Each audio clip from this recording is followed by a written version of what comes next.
Hello everyone, now we are showing you write AT200 how to read the ISN of BMW Engineer Computer N20. Now we have connected the LAN wire according to the software diagram.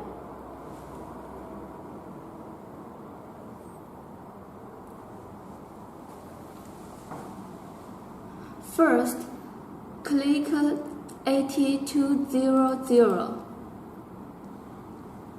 Click BMW. Then click F10.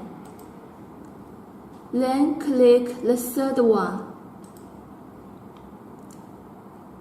Then click this. Then click bench.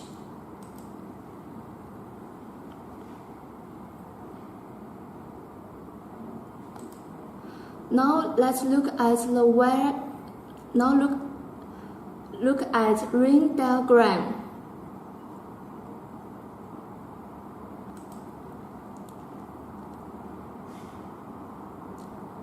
It starts reading ISN now.